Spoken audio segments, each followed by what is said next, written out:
again, it's back to the community thing. Sometimes being in community with your past self is part of the story. You know, knowing how God has held us and helped us in the past is part of holding us in the present. That's good.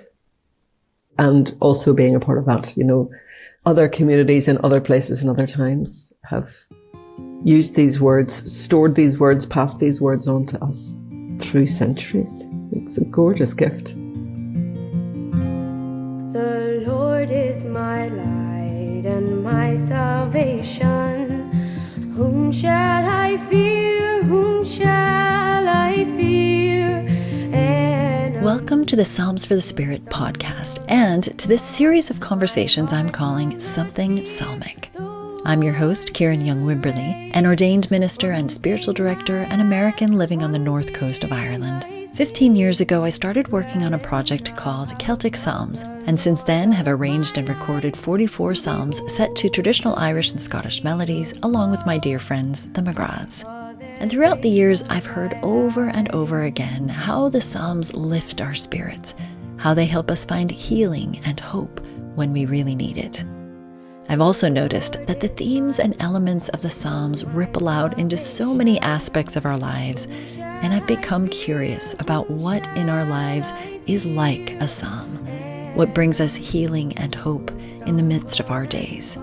So in this series, I've invited my guests to share with me something psalmic, something of or like a psalm that's helping them through right now. I hope this series inspires you to find something psalmic in your life too.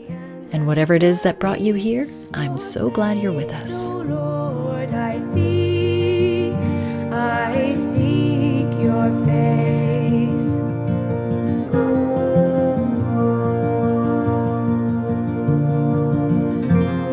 The Lord is my light. Good morning, Cheryl. It's so good to see you. Thank you so much for coming on to my podcast to talk with me this morning. And I let you know about the theme of this podcast series that I'm starting, where I'm talking about what's psalmic in our lives. And so thank you so much for coming on to talk with me about that. But first, before we get going, I wonder if you could just tell us a little bit about yourself. How do you like to describe yourself? You and I know each other well, but other people need a little insight into who Cheryl Meban is. So Tell us about yourself. Okay. So I was born in Belfast, though my family aren't from here. And so I grew up in the middle of conflict because I was born at the same time as the Troubles here started.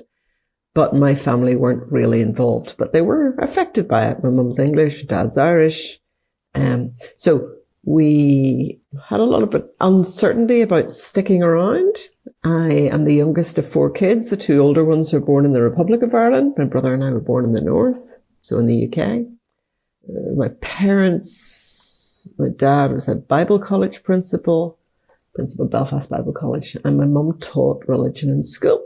So very religious, you would think. We didn't get anything shoved down our throats at home, but it's a culture that's very churchy. We belong to the Plymouth Brethren, so a small gospel hall where the men would listen, allegedly, for the word of God and then share that. And if God happened to speak to a woman, that was tough because nobody was going to listen. Anyway, we were moved from there.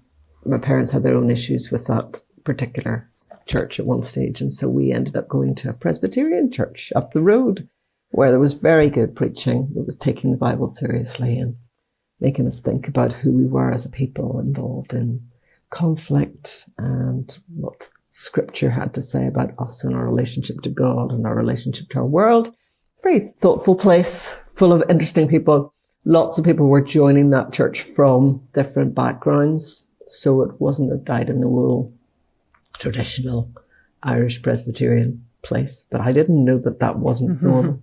I thought that was very great. So it taught me a love of Scripture, very evangelical, but there would have been a breadth within that evangelicalism that allowed women to teach. There probably wasn't actual encouragement for ordination, but for me, after being involved in international local Christian Union movement, which is like InterVarsity, if there's any Americans listening, and the International Fellowship of Evangelical Students, where I went to work for 1 year and stayed in France for 5, working with students there. And I felt the call to apply for ministry in the Presbyterian Church in Ireland and to see, so living in France for 5 years, did you want all of this? I'm learning so much. Okay. I did not know. So I'll just most keep of going. this. So in France, what I found was that, I was there kind of like a missionary. I was supported by my local church as well as working in the student movement. And I would meet people, I was teaching English as a foreign language part-time, and people would say to me, but why are you here as a missionary? Christians in Ireland are killing each other, Catholics. And I'm going, well, it's not as simple as that. But I knew deep down that the church is part of the problem here. So when there was a peace process going on, and I felt with my mixed background that maybe I was enough of an outsider to be able to help each side to see the other side. So I wanted to come back and be part of the church, being part of the solution and part of building a new future. In the mid-90s. Okay. Apologies for my dog barking in the background. And so, I applied to the Presbyterian Church in Ireland, and I wasn't sure that they would let me in, to be fair. But they did. So I kind of say God called my bluff, and I had to leave the south of France where I was living in Aix-en-Provence with the sunshine and all the delicious food. And I came back to live in Belfast in Union Theological College. And I was the only girl training in my year for ministry. And it was an education, different kind of an education.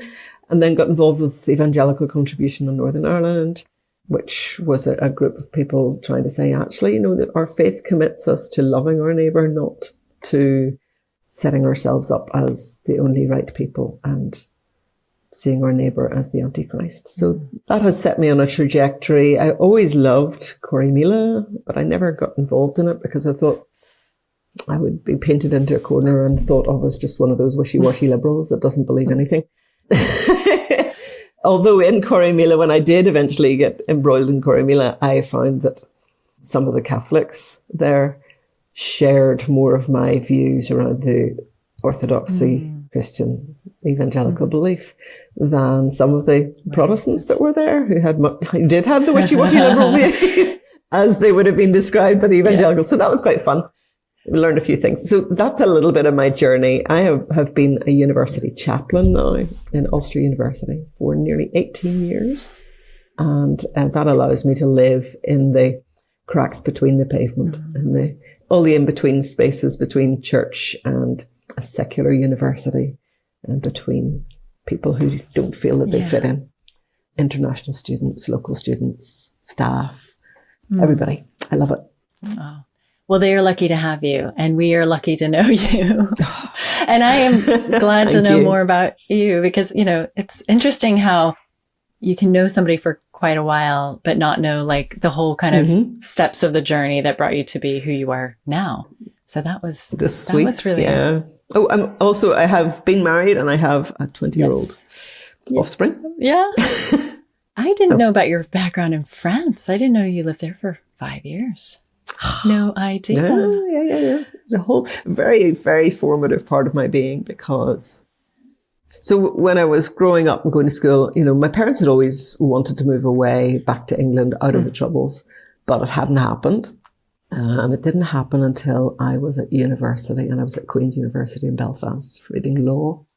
And really, I had wanted to study languages and I had wanted to go away to England to go to university, but my mother wanted me to do law and the current boyfriend wanted me to stay here.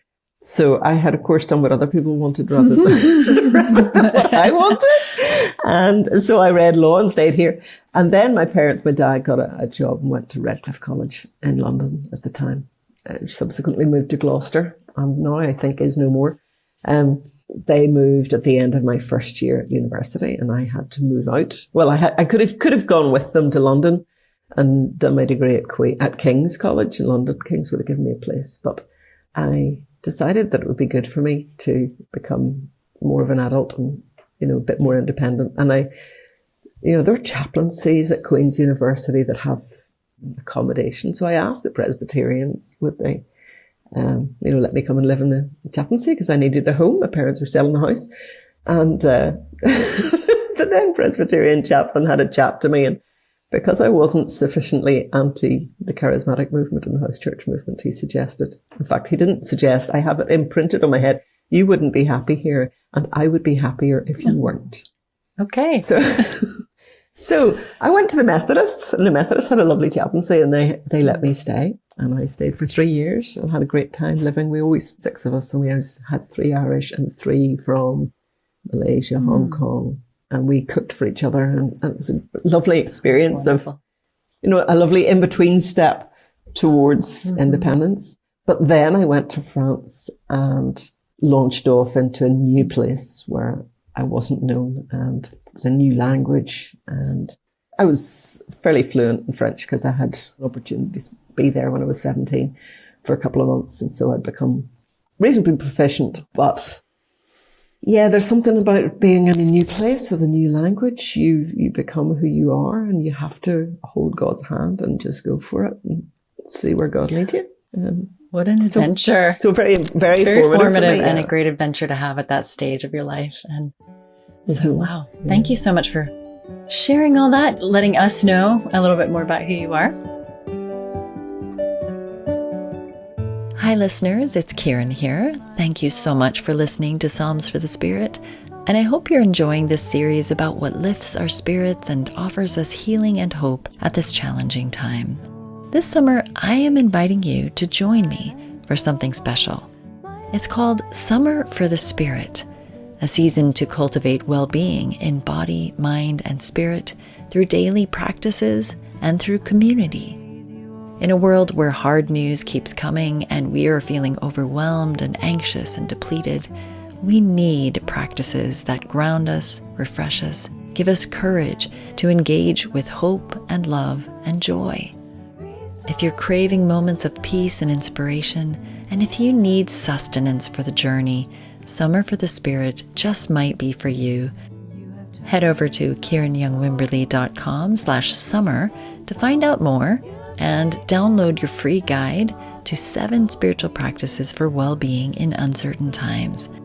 Let's nurture our spirits this summer so that we can make a difference together. My God, I'll give thanks evermore. And then the next question is, tell us about something psalmic in your life. And I've started to think of psalmic as something that's much broader than just the actual psalms, even if we are inspired by the psalms themselves.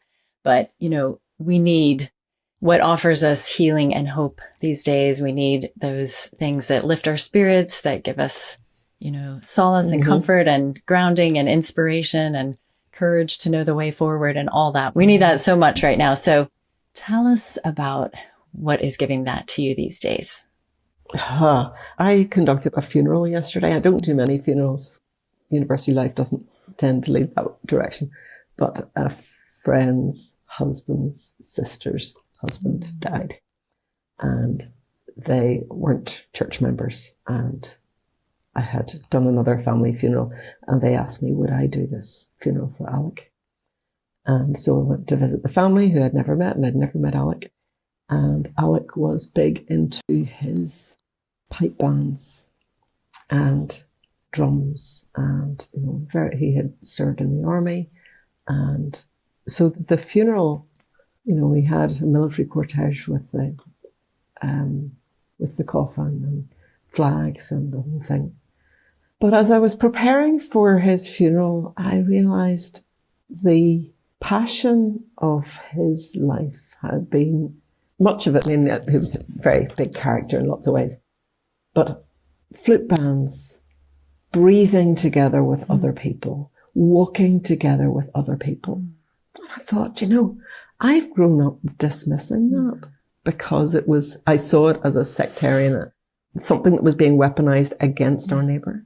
But I was able to say to the people yesterday, and they heard it and resonated with it, and we experienced it, there is something about breathing together, letting our hearts beat together through music that, and as I said, can be really badly used for fascism. I just used the word fascism, but can be really badly used and weaponized against our neighbor.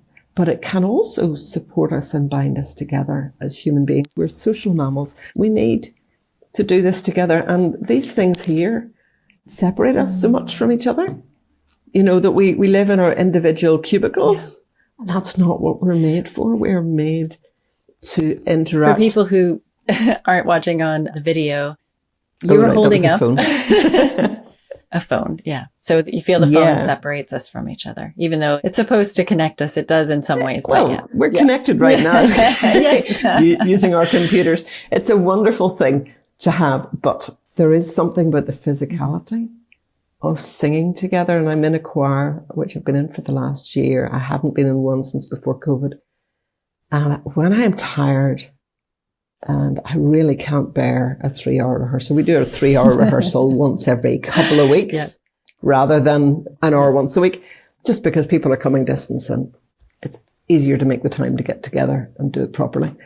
I often feel exhausted before I go, and I think, I'll go along for an hour. And then I'll go home and have a rest. But actually what I do is I go along for an hour, and by the time I've been there for an hour, I am re-energized. I find myself physically come alive. So the humanity of singing, actual physical singing, never mind the content of the actual words, but there's something about being together with other people, and it's a shared project when you're in the choir or whatever, but you know, you're doing a thing together with a single purpose, but it lifts us physically and emotionally and spiritually. Absolutely. Wonderful gift. Yeah. You know, I think when I started looking into kind of why even sacred music, but the music that I was doing, the Psalms, why it had such a power to lift people's spirits, I was kind of like, what's going on here? And I remember reading an article about how when we sing together, our breath becomes synced and it actually produces some sort of, it's either endorphins or one of those hormones, oxytocin, those feel-good hormones that make us feel connected, loved, like we belong. And it's incredible that just singing together and having our voices in sync can do that. And it's interesting to hear you say about the flute band too, just to think of that being, you know, really powerful form of connecting with people as well. And I guess that fact about human beings can be used for good or for ill, but that it can really be a source of energizing and that kind of deep refreshment that we need so much. That you went into that choir rehearsal feeling tired, and then within an hour you're like, I'm not going home. Absolutely. You can't tear me away from this. So when I have been on my own, when I was isolated, when I lived in Paris, and you know, you're dealing with homesickness, or not homesickness, but you know, you don't know who you are in this new place.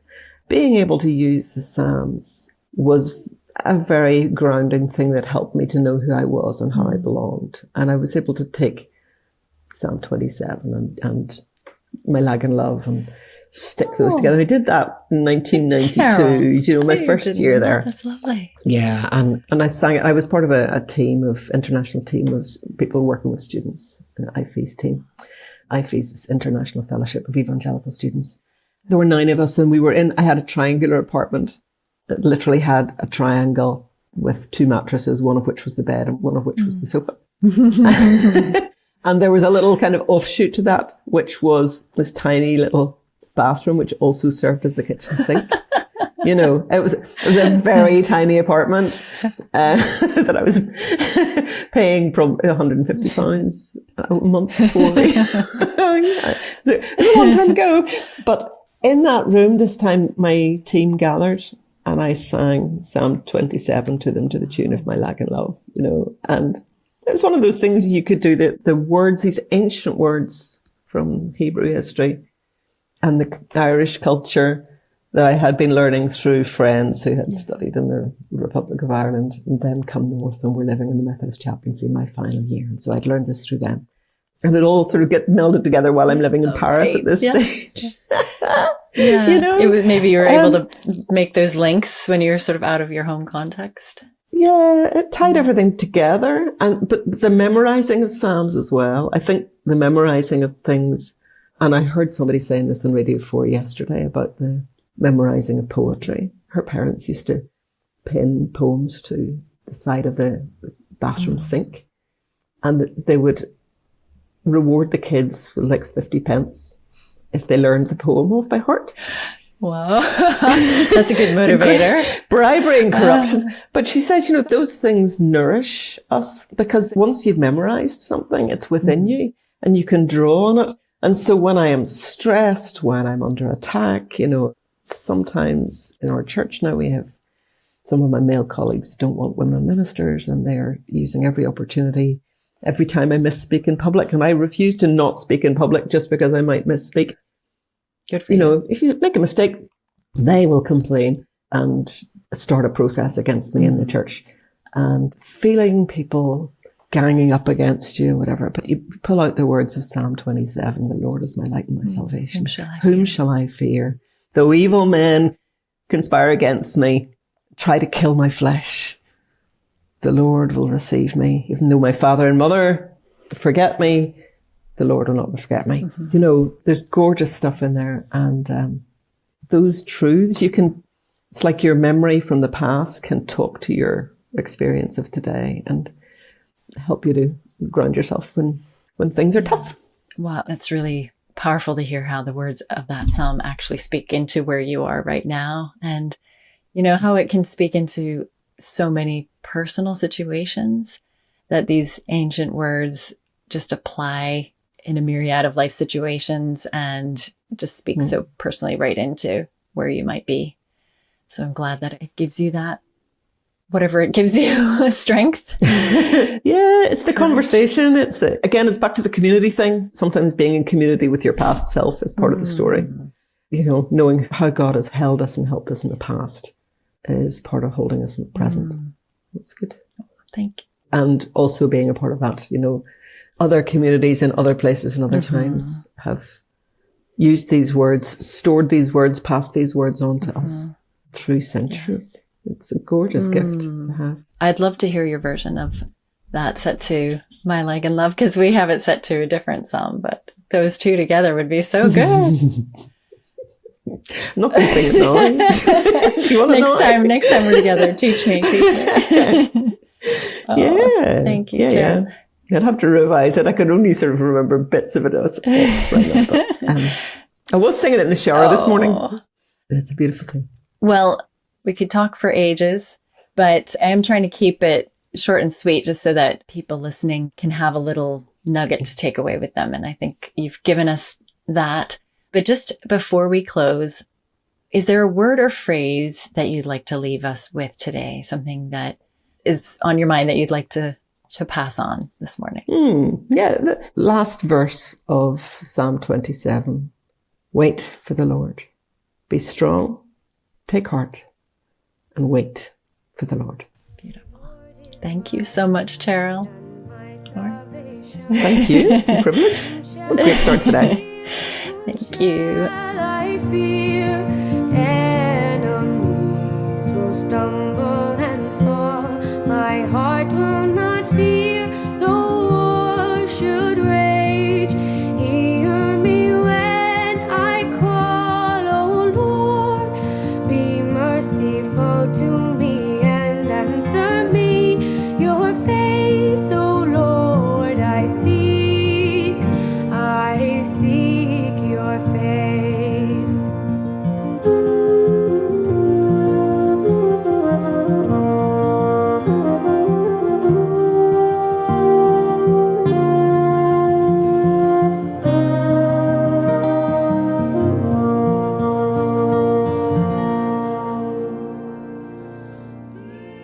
You've been listening to Psalms for the Spirit with me, Kieran Young Wimberly, with music by Celtic Psalms. If you enjoyed this episode, I would love it if you would leave a 5-star review so that others can more easily find it. And if you know someone who might be inspired by this podcast, please do pass it on. And finally, make sure you sign up for my podcast email list so you never miss another episode. Until next time, may our spirits find healing and hope in the days ahead.